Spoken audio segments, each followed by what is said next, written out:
ainda dá para virar dentro da eleição, das regras do jogo? Há muitas dúvidas aqui, temos que ser sinceros. Pois é, então vamos falar dos anos que vêm pela frente. Uma notícia que pode ser boa, mas talvez nem esteja tanto. O Senado começa a aprovar o fim da reeleição e a unificação das eleições a partir de 2034. A Comissão de Constituição e Justiça do Senado aprovou o fim da reeleição para presidentes, governadores e prefeitos. Novos mandatos terão duração de 5 anos, com aplicação apenas a partir de 2034. Senadores também terão mandatos reduzidos para 5 anos, encerrando a renovação por 2/3. Mas esse caso ainda pode sofrer uma modificação, porque tem senador querendo 10 anos. A malandragem lá dentro não parou, não. A mudança não vale para as eleições de 2026, permitindo a Lula e governadores disputarem a reeleição.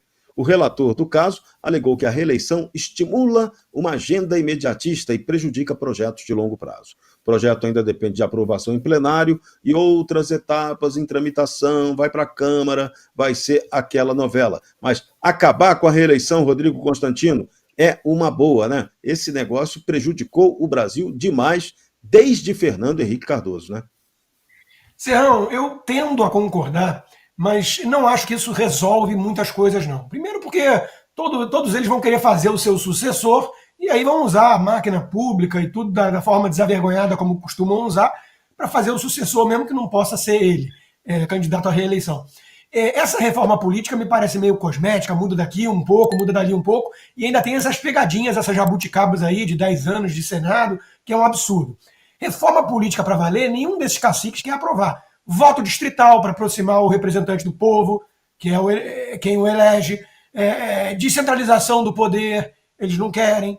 Então, a reforma que o Brasil precisa está muito distante disso aí que eles estão tentando votar meio às pressas, né?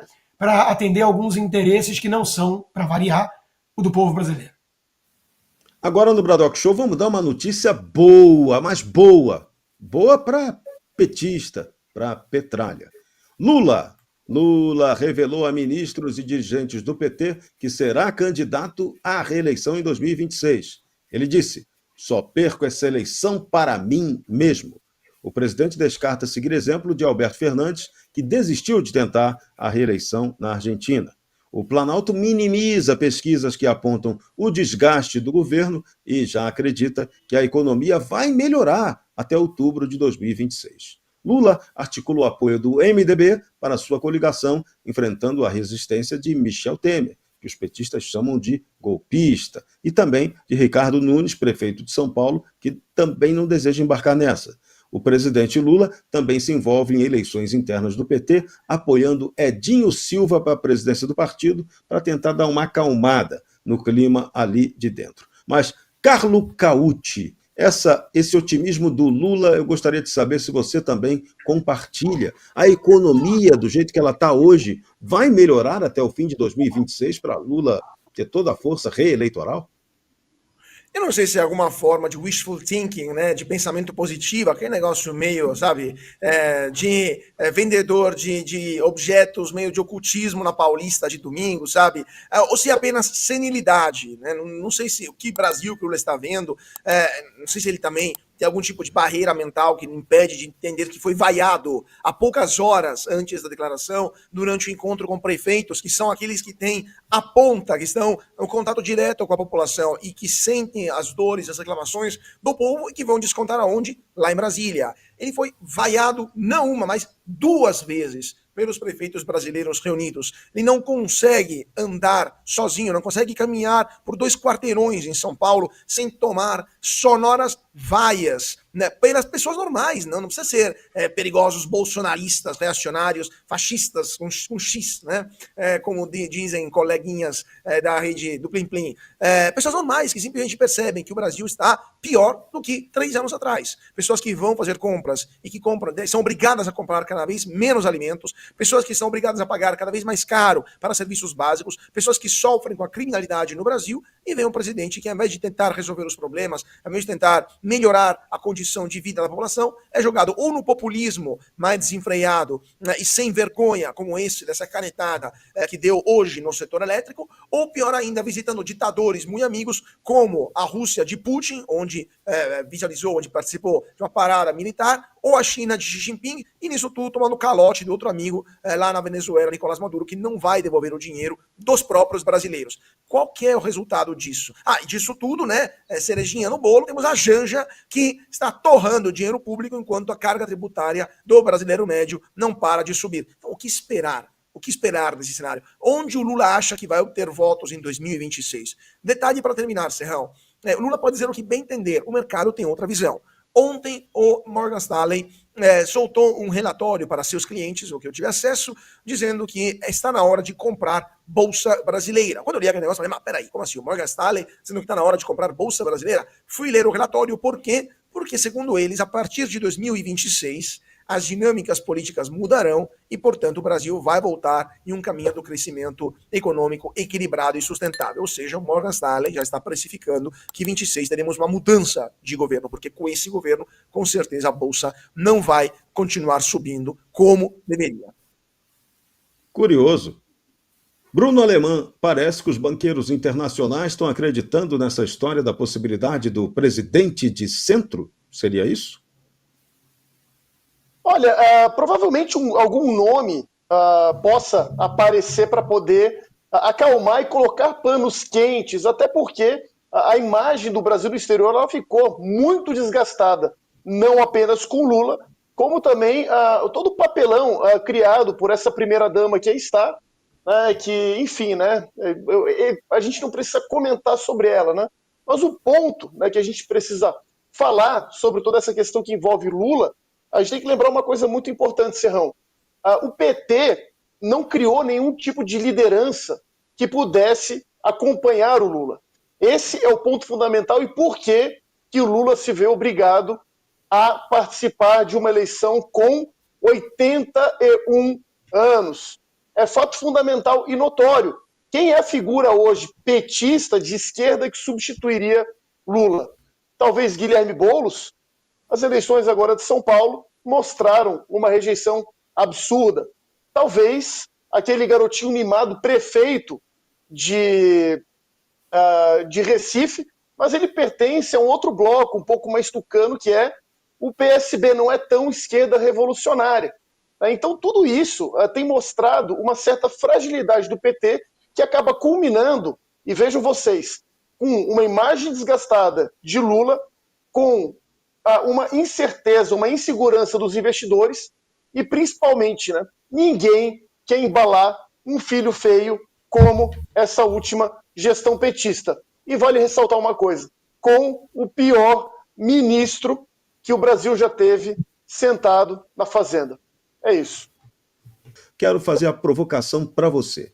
Se Lula acha que ele só perde para ele mesmo, mas se ele não puder vir candidato por causa da idade, imaginemos, hipoteticamente, já especulamos isso aqui no Bradock Show, uma chapa maravilhosa do PT com Dilma Rousseff na cabeça e Janja da Silva de vice. Como seria o desempenho político dessa chapa fantástica? Olha, Serrão, por mais risível que seja, isso é uma possibilidade, infelizmente, né? Já foi falado aqui na Bradock, então vamos... Isso aqui foi uma ideia que saiu daqui, eu não tinha ouvido antes, e realmente tem nexo, porque a Dilma, ela favorece aquela ala da esquerda que é mais ideóloga, e também a gente sabe que mulher, né, principalmente marqueteiro político, sempre tem essa insistência de que pauta feminina, né? Não é à toa que nas eleições passadas nós tivemos Simone Tebet falando de mulher para mulher, né? Algo assim lá do século passado. Mas, Serrão, para nós é chacota, para nós é algo, meu Deus, né? Mas é possível, tudo é possível no Brasil. Eu não sei se tem uma chapa pior do que a chapa atual, né? De quem está governando o Brasil.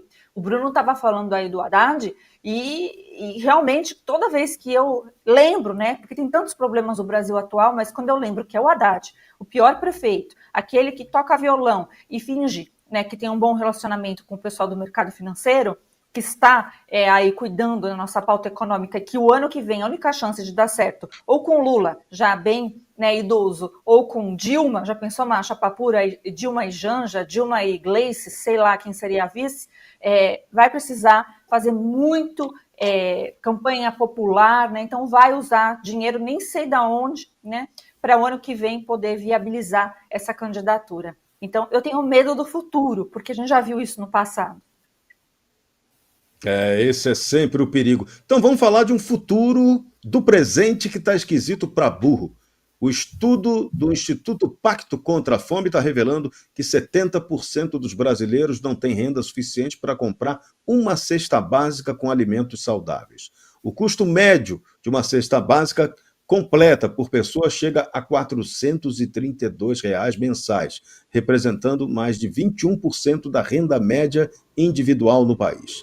A situação é agravada pela alta dos preços dos alimentos, cuja inflação atingiu quase 50% da inflação geral, quase a metade dela. Mais de 10% da população vive com menos do que o valor necessário para adquirir uma cesta básica ideal. Programas como Bolsa Família, Brasil Sem Fome, Bom Prato têm ajudado a reduzir a insegurança alimentar. Para milhões de famílias, doações e programas sociais são a única forma de garantir ao menos uma refeição diária. Rodrigo Constantino, é essa economia maravilhosa do mundo real que vai impulsionar a reeleição do Lula? Ele só perde para ele mesmo, de verdade? Então, Serrão, eu vou unir essas duas pautas porque elas estão ligadas. Eu acho que nós não podemos partir da premissa de que haverá eleição normal que mereça tal nome no ano que vem. Nós temos um consórcio no poder hoje, PT, STF e velha imprensa, que deu um verdadeiro golpe na democracia. E o que eles fizeram nas últimas eleições para perseguir a direita, para não deixar um jornal centenário como a Gazeta do Povo mencionar em reportagens o elo histórico do Lula com ditadores, que logo depois ele recebeu o tapete vermelho no Brasil, isso não está no gibi. Pediram cabeças, como eu já disse, a minha na Jovem Pan e outros. Então, imagina o que eles não vão fazer nessas eleições que vêm. E essa questão do empobrecimento do povo é parte do projeto de poder deles, porque cria dependência. Todo mundo fica dependendo das migalhas, das esmolas. É assim que eles querem agir, os comunistas. Veja que o Flávio Dino disse o seguinte: se um tribunal não cuida dos assuntos dos mais pobres, das viúvas, dos órfãos, enfim, daqueles que sofrem, será tudo menos um tribunal. E aí a gente pergunta, né? Onde na Constituição está essa missão de perseguir a justiça social pelo STF? Em nenhum lugar. Talvez o ministro Flávio Dino, comunista do STF, esteja confuso, porque ele, num mesmo ano, passou pelos três poderes. Foi do Poder Executivo, do Poder Legislativo e agora está no Poder Judiciário. Então talvez ele esteja confundindo as prerrogativas de cada um. Mas isso mostra que esse pessoal ele vai continuar. Essa turma vai continuar com essa ladainha, com essa narrativa de que eles estão salvando a democracia, salvando os pobres, enquanto aumenta o número de pobres, aumenta a dependência estatal, as pessoas não conseguem sequer comer cesta básica, muito menos picanha, que foi prometida, né?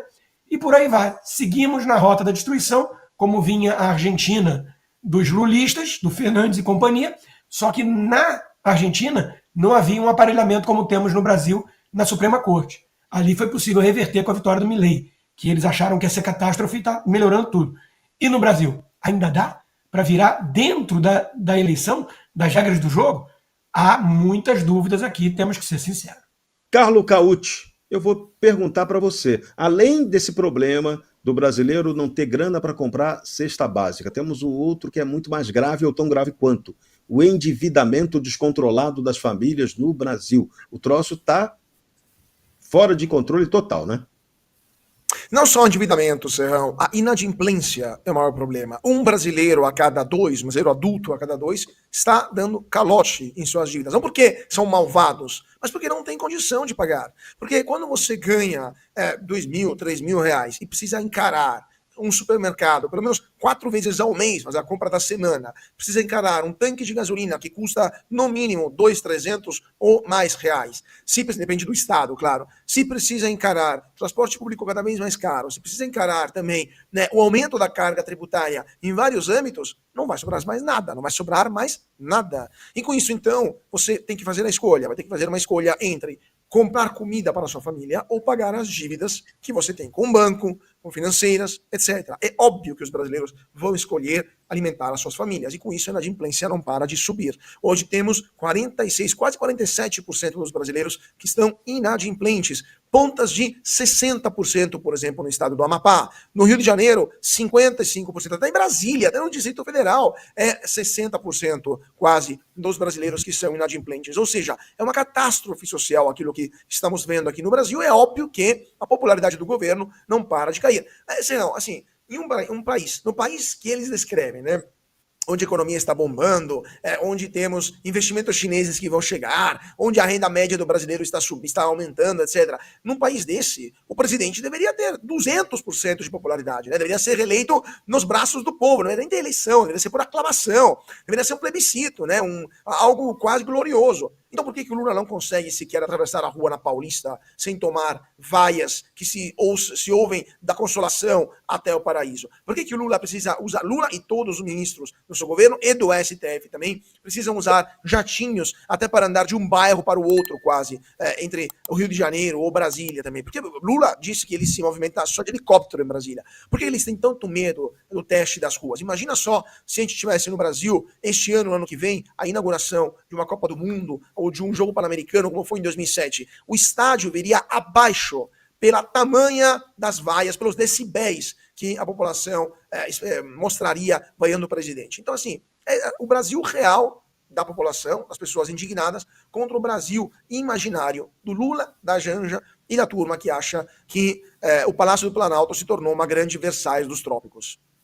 E depois da roubalheira vem a mentira. O Instituto Lula divulgou uma nota dizendo que a fraude no INSS começou com Jair Bolsonaro? Não, começou com Michel Temer, após o golpe dado contra Dilma Rousseff. Segundo essa nova narrativa do PT, a digitalização feita em 2017 teria aberto brechas sem controle adequado.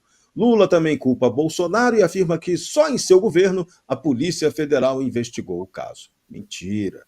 Mas documentos revelam que o esquema começou de verdade em 2015, ainda na gestão Dilma, com acordos assinados entre INSS e entidades sindicais. A apuração foi iniciada após denúncias da imprensa e não por iniciativa do governo. A tentativa do governo de reescrever os fatos antecipa a disputa pela narrativa na CPMI e vai dando, Fabiana Barroso, o direito da gente dar ai, ai, ai, né? Ai, ai, ai, para quem não deu like no nosso programa, e ai, ai, ai, para essa mentirada do governo stalinácio, né?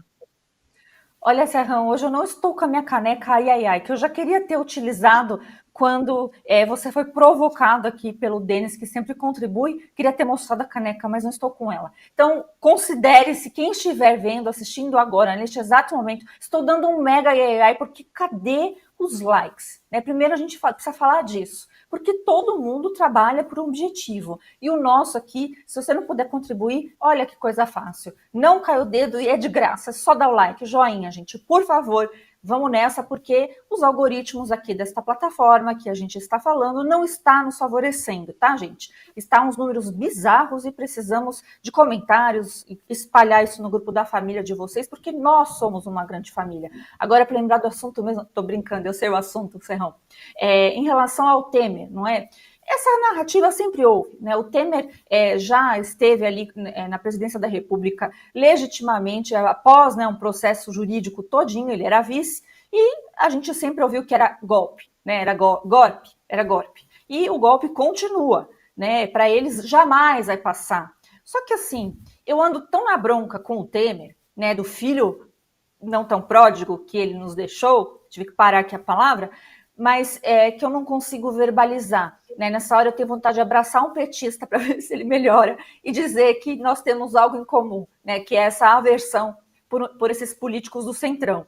Então, eu acho que a gente está ainda escravo, Serrão, e um dia, quem sabe, o brasileiro vai conseguir se livrar desses caciques partidários. Né? E agora, foi golpe? Não foi, não. Né? Foi um processo judicial. O único golpe que houve lá no impeachment da Dilma, vamos sempre dizer isso, foi o fatiamento, né, do impeachment e ela poder ficar elegível. Olha que coisa bonita, né? A gente já abordou aqui que, quem sabe, em 2026 teremos ela, né, a mulher estocadora de ventos, a que saúda a mandioca como presidenta do Brasil.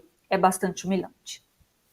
Agora, André Marcília, será que vamos realmente nos livrar desses caciques partidários? Porque depois de sair do Ministério da Previdência, em meio ao escândalo do INSS, Carlos Lupe reassume a presidência do PDT e ele apoia a CPI.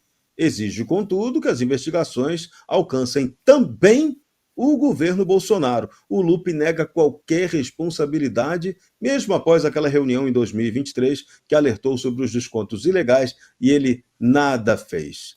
André Marcília, isso aí dá para merecer o troféu cara de pau? Dá para merecer o troféu cara de pau, o troféu fake news. Aliás, é interessante porque o Lupe diz que é a favor da CPI desde que, né? É engraçado, sempre uma CPI que começa com desde que não é uma investigação séria. E o desde que dele é atingir o governo Bolsonaro. Agora, o Instituto Lula não disse que a coisa toda começou no Temer? Então agora um diz uma coisa, outro diz outra.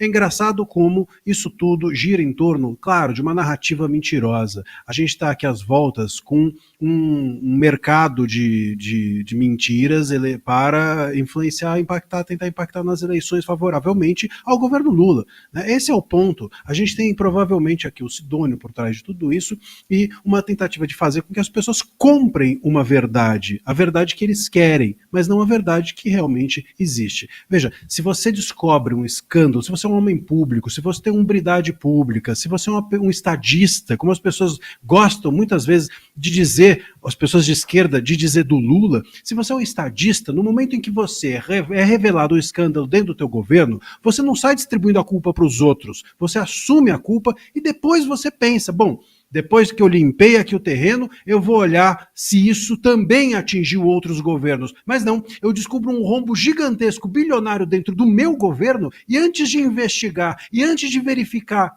o que aconteceu e tentar solucionar, eu fico apontando a culpa para os outros. Isso é absolutamente ridículo, isso não é um governo sério, e curiosamente, esse governo que sai distribuindo fake news a respeito desse escândalo é o que quer regular as redes para coibir as mentiras da direita. Durma-se com um barulho desse, como os dizem. Que pesadelo. Carlo Cauti, vamos mostrar aquele gráfico que você prometeu, que confirma o quanto o governo do PT está contando de mentira sobre esse escândalo do INSS. Mostra aí, Cláudio. Pois é. E o Cauti analisa. Vamos dar uma olhada, Cláudio, nesse gráfico. Esse gráfico mostra claramente como, até pode botar a tela inteira para o nosso público ver melhor, né? Para poder ler exatamente o que estamos falando. Em azul escuro, a gente está vendo as entidades antigas, as entidades que estavam cadastradas no INSS para realizar descontos diretamente nas aposentadorias desde 2014, tá? Ou seja, ainda governo Dilma. E podemos ver que de 2014 a 2025, as entidades antigas não mudaram muito, ou seja, ficaram sempre mais ou menos aquelas 50, né, entidades. Quando começaram a subir de número, mais ou menos em 2018, 2019, por quê? Por causa da reforma do mercado de trabalho, a reforma trabalhista, que acabou com aquela excrescência que era o imposto sindical, mais entidades, novas entidades ligadas aos sindicatos, tentaram se credenciar no INSS para fazer o quê? Fraudar, para tungar dinheiro dos aposentados. O que o governo Bolsonaro fez quando percebeu imediatamente? Bolsonaro ganhou eleições em 18. Em 19, já que ele fez? Descredenciou uma série de entidades fraudadoras. Então, voltou ao normal, ao número que era anteriormente, né, desde a época da Dilma. Então, Dilma, Temer, Bolsonaro não mudou absolutamente nada. Tudo igual. Claro que sempre há algum outro problema cai lá, mas não teve um aumento exponencial do número de entidades e muito menos do dinheiro prelevado dos aposentados e pensionistas nesses anos. O que aconteceu em 2022? Vocês estão vendo, né, esse gráfico, essa parte mais azulzinha clara, a parte amarela e laranja subindo a partir de 2022, 23, 24 e 25. O que é isso? São os bilhões de reais que são desviados, né, a cada ano dos aposentados e pensionistas. E do lado que tem esses quadradinhos, azul escuro, azul claro e amarelo, são as entidades velhas e novas, que começam a entrar a partir de 2020, 2022, 2023, ou seja, a gente tem um aumento exponencial do dinheiro que é tungado dos aposentados e pensionistas, a partir de quando? Exatamente quando o Lula volta à cena do crime, para usar uma palavra, né, para as palavras do atual vice-presidente Geraldo Alckmin. E depois eles vêm me dizer que o problema era no governo Bolsonaro ou no governo Temer. quando eles estão roubando aposentados e pensionistas como se não houvesse amanhã, desde 2022? Não sei, eles querem jogar a culpa nas guerras púnicas? Querem jogar a culpa em Adão e Eva? Na serpente, lá foi a serpente que roubou o aposentado e pensionista do INSS? Aqui está a prova cabal que quem arrombou as aposentadorias de mais de 6 milhões de brasileiros foram pessoas claramente ligadas ao governo que entrou em cargo, que entrou tomou posse a partir de 2023. Ou então, esse gráfico não seria tão nítido desta forma assim. Você precisa assistir o melhor canal de notícias do Brasil. O programa que fala de tudo, que deixa você informado sobre tudo o que acontece no Brasil e no mundo. Ao vivo, todos os dias, no YouTube. Clique aqui e se inscreva.